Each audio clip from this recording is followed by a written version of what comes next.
Welcome back to 99.5 Play FM. It is a Playback Thursday here on the show. My name is James, and ladies and gentlemen, the man is here. Oh my goodness, I've been waiting all day for this interview because finally we are welcoming him back to Philippine airwaves. He has been doing so many things. He's, of course, a recording artist, an actor, producer, and he is about to introduce his latest single and talk to us about his newest album. So join me, Play FM fam, in welcoming the one, the only, Mr. Ness Wu! What's up, guys? How you doing? Hey! Oh my gosh, Ness! Good evening and welcome to the show. I am so excited to have you here. Vanessa, talk to me. Like, how's it been? What have you been up to? I've been getting out of quarantine. But no, I've just been actually filming the last music video for the album, Take a Ride. And it's going to be amazing. I'm super excited to show everybody. I worked with a lot of good people on this project, with my brothers from Marshall Club. They were part of the action choreography for Everything Everywhere All at Once with Michelle Yeoh. Yeah. I had my good brother Andy On, who is part of the music video as well. We have David Fu to spearhead the direction. He worked on Master Z with Michelle Yeoh as well. So it's a huge production of and the caliber of talent that we have for the whole process is one that I'm so grateful for, and I cannot wait to show everybody. Oh my gosh. And that's, of course, a lot of your Filipino fans have been waiting for this interview. Mabuhay. Hey! And can you remember the last time you were in the Philippines? Like, you could vividly remember? I think it was like for Levi's. And it was like in August, I think. Like right before my birthday, if I'm not mistaken. Oh, yeah? Yeah. I had a couple friends there. Yeah. What do you remember the most about your Filipino fans? How receptive they are, and how warm and kind, and just very welcoming. I think that's one thing I really loved about it. Yeah, and your Filipino fans are super excited to know that you have new material. So let's get to it. Talk to us about this new album first. So, Vanessa, compared to your work in the past, what would you say sets this album apart? I mean, I feel like it is a very sincere and genuine part of the journey musically that I've gone through, and to be able to bring it to the audience sonically and visually, it's just another step to where I've seen myself going as a musician, and it's just another like level up, and it's a whole new direction, and I'm just very excited about it.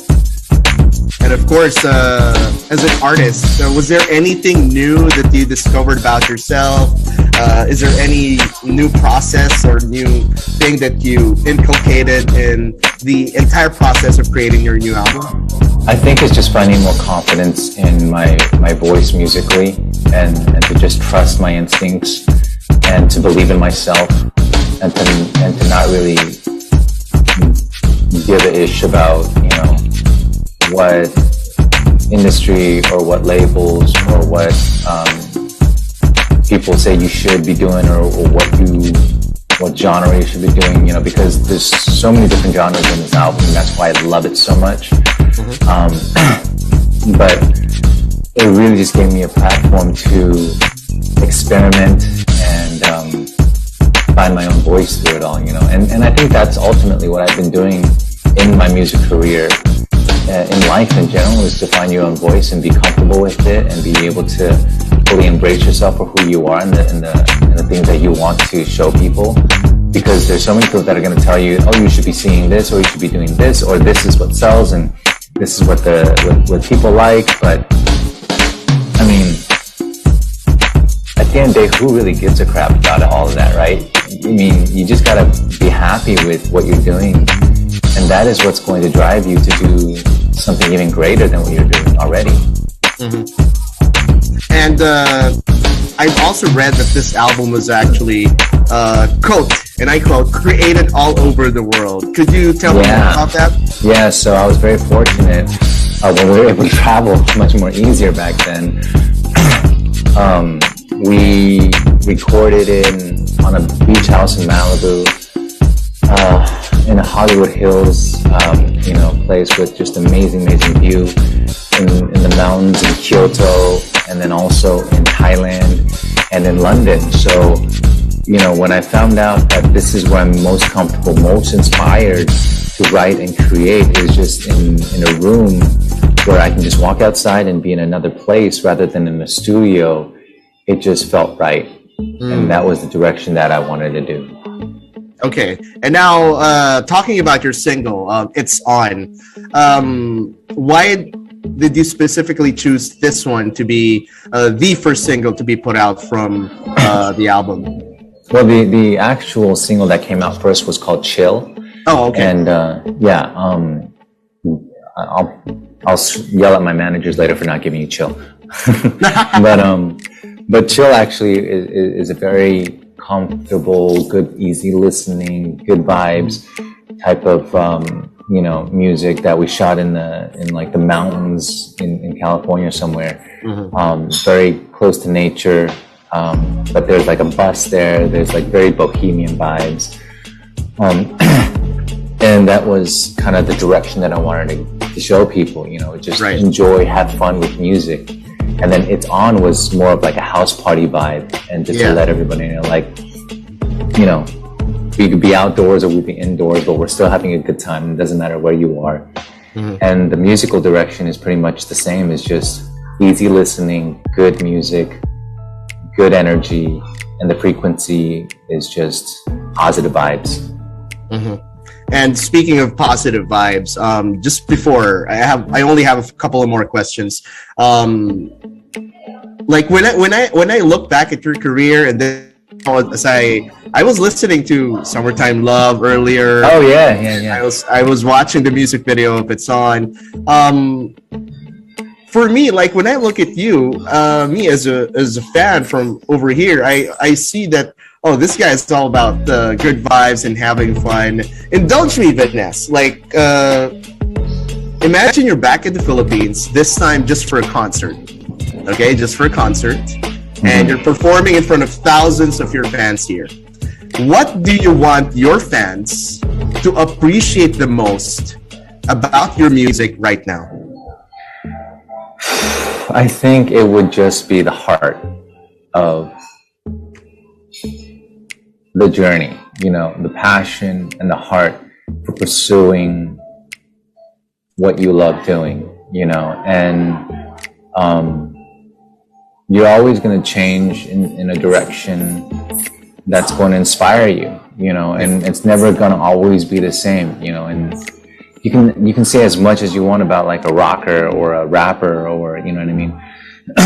That's going to be like, oh, you have to do this, you have to be that, got to be true to the art, or true to the rap game, or I'm a rocker, punk rock till I die, right? But then at the end of the day, it's like you're also listening to all these different types of music as well. Yeah. So it doesn't necessarily mean just one thing. Mm-hmm. And I think at the end of it, it's just, where is your heart? Home is where the heart is. And I grew up listening to, Michael Jackson, Prince, James Brown, and then you have even Motley Crue, Skid Row, Guns N' Roses, Aerosmith, and then it goes to Pearl Jam, Nirvana, and Green Day, Bad Religion, and then you have Fred Astaire, you have Frank Sinatra, so the list goes on, and then you hear the new rappers, then there's also NWA, there's also Tupac, Biggie, and I literally grew up in the era when they were still alive, and then, so, and my first music video that I ever performed in was for Run DMC. Yeah. And then, right, so then you can't really tell me like, oh, I'm a one dimension music artist. You know, it's like, no, I am all of these things because all of these things formed who I am today. And so at the end of it, it's just my heart and passion for music, my love for all genres, and that's it. You know, if I was in the Philippines, that's all I really want to express, you know, and then I'll be listening to a lot of gospel, you know. Yeah, so anything from Sister Rosetta Jones to Sister Rosetta Tharpe. Oh gosh, I'll get crucified on that one. But, you know, and then there's the staple singers, and then there's, you know, there's all these other singers that are amazing, you know, but that's kind of who I am. And I can't steer away from that and just say, like, I'm just going to do hip hop and rap and R&B, or I'm just going to do like rock or pop, you know, because it's all of me. Yeah. Wow, that's amazing. That's amazing. And when you rattled off that list of influences and of course artists that you admire, it's and like you want to go to Motown. There's you know, Belle Biv DeVoe, there's ABC, there's you know, Jackson 5, there's Boyz II Men, all of these, you know, and you have the Supremes, you have, you know, all these amazing great singers. But then to say that this is that one genre that I'm going to stick with, it feels so sad to me, actually. You know, So the beautiful part about your music today, it's shaped by your entire journey. Yeah, and you know, maybe the next album I'll focus on one thing, and then I'll focus on another. But yeah, I'm not in a box. You know, I'm never going to be put in a specific genre or a box, as much as like industry or labels want to try to put you in because they want to fit you in some place. But I mean, you know, you look at Bieber, right? Justin, you know, commends to him too. He's doing hip hop, he's doing pop, he's doing all these different things. You know, as long as you are pursuing and doing the thing that you love, I think that's ultimately what you're supposed to be doing. All right. And for my last question, before I ask for your message to your Filipino fans, looking forward, is there any dream role, dream project that you still want to add to the resume? I think the next one would be scriptwriter. Wow. You know, I mean, you know, there's so many things that I've wanted to do and I've wanted to tackle. I've tried doing stuff in the States, but I realize, you know, there's only so much that some people are going to really be able to understand. And if you want to do something right, or that you want to express yourself, you really just got to put in the time and effort to do it yourself. And me continually saying this at the moment is kind of scary because I'm kind of just putting it out there in the universe, but I'm also, it's kind of like putting pressure on myself to say, hey, you said it, so you better do it, you know, and it's a cool thing. So we'll see how it goes. Oh my gosh. Ness, just right there, that moment right there. You remind me of this guy in my picture. Oh, yeah, there you go. Man. He told me the same thing. You it's like you made a contract with yourself. Yes, and you have to do it. I like that. Oh my gosh, I'm gonna write that down. You make a contract. You write a contract with yourself, you know, and you just gotta follow through because you are the only person that's gonna say whether it's gonna be able to be done. You know, I went through the Hollywood system. I met all the producers. I met all the casting directors. You know, and at the end of the day, they still don't know what to do with Asian Americans or just Asians in general. You know, and it's all good. It's all good. You know, you can't blame them, right? So do what you want to do and do it yourself, and just find the right people with the same passion. Oh my gosh, I'm not gonna front right now. 2 of my dream interviews checked off my bucket list. Kobe Bryant. Thanks, James. Ness. So now, parting message to your Filipino fans, or hopefully we're gonna see you soon. Just mabuhay. I love you guys, and Philippines always have a special place in my heart. A lot of Filipino friends, a lot of Pinay love. You know, and I cannot wait to go back again.